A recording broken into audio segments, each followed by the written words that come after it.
My name is Jesse Bird. I'm from Oakland, California. I'm a writer and a clothing designer, and my company is Wazo. Our business is about creating the next super character.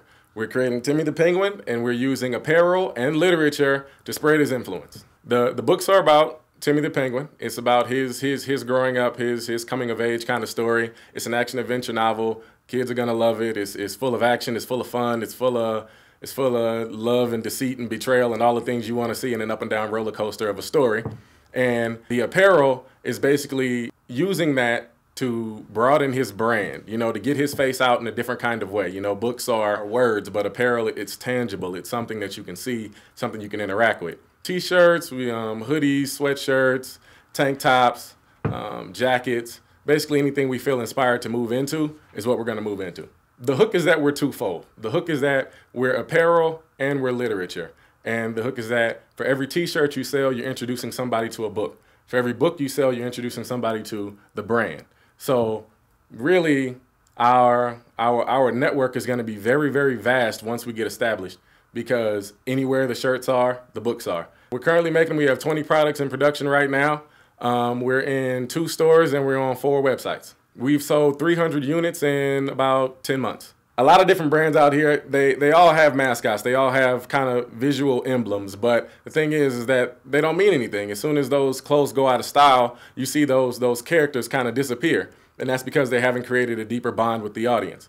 And for once, that's what we're looking to do. We want to give you an entire story behind who our mascot is so that you can be connected on a different level.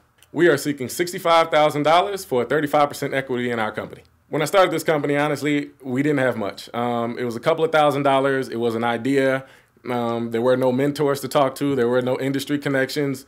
And from there, up to date, we've invested $17,000, but that's coming very small increments. It's coming $2,000 here, $3,000 here. As the company make money, we put everything right back into the company. We have 2 trademarks, one for the penguin itself, one for the design, and we have a copyright on the name Wazo. Ever since I was 19, I've been cataloging ideas for clothing concepts. And so when the opportunity presented itself, I had over 200 ideas by the time I was 23. So when the opportunity presented itself, I knew it was time to move forward. I've been a writer all my life, but honestly, I've been running from it because my mom is a New York Times bestselling author, and I always saw writing as something that kind of she does.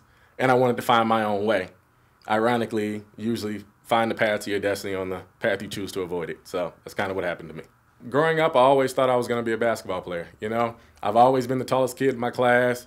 Coaches have always wanted me to play for their team. And when you show a little bit of talent, everybody kind of feels like that's what your whole life is supposed to be about.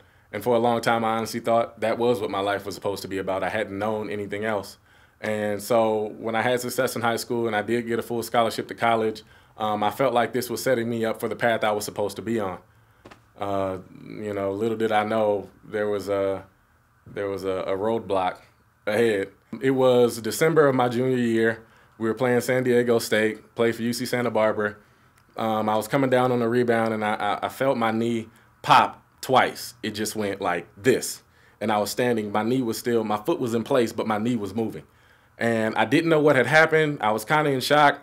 By the time I had got a doctor's report, an MRI, they told me I tore my meniscus. And I had 2 surgeries in 6 months, and after that, my career was pretty much over. And when that was taken from me, I had to reevaluate what I wanted to do. And in the darkness of that situation, I finally got to choose my own path. My business is my legacy. It means everything to me. College tuition for my goddaughter. It means my little brother having everything he needs to succeed in the world, which he definitely deserves. Well, the passion, when you're operating in something you know is for you, it's a fire that never dies. You can spend 10 to 12 hours working on it, and instead of draining you, it just fuels you up that you've advanced your business that much more, that you've advanced your vision that much more, and you wake up the next morning rejuvenated, ready to go and ready to do it all over again. I work Saturdays, I work Sundays, the day doesn't matter. If there's work needs to be done, then we're working. My biggest challenge has been raising awareness on a national level. It's kind of like screaming in a room full of people screaming. It's like everybody wants to be seen, and anybody with one idea thinks that they can do a t-shirt company. Anybody with half a synopsis thinks they can write a book. My ultimate goal for the business is threefold. Number one is I want Timmy to become a universally recognized character. I want people to see him and for him to be like Mickey Mouse. For it doesn't matter what continent you're on, if you see Mickey, kids know Mickey. That's what I want for Timmy, and we're going to create that through story. The second thing I want is for the books to be on every school's reading list for 7th through 9th grade and in every bookstore throughout the country. The third thing I want is for the apparel to be in every retailer that we choose. The kind of ace up the sleeve, the kind of thing that I think is going to excite most investors is the fact that the book has been structured from the ground up for the classroom. So we have intentionally difficult vocabulary words. We have wildlife facts that have been woven into the fabric of this novel. It's going to be like medicine wrapped in sugar, where kids are going to read it and they're not even going to know they're learning until they flip to the back and see, what that word means, or the fact that, penguins do behave this way, or the climate in South Africa really is like this, or, things like that.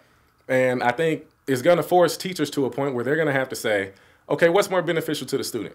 Trying to force them to read a classic that most of them don't read, some of them skim through just enough to write the paper, or actually giving them something they enjoy while having them learn a coming-of-age story, while having them learn vocabulary words. I think it's a great approach. Let's make Timmy the Penguin a household name. Let's make this $1 billion company. I know it can be that. I just need your help.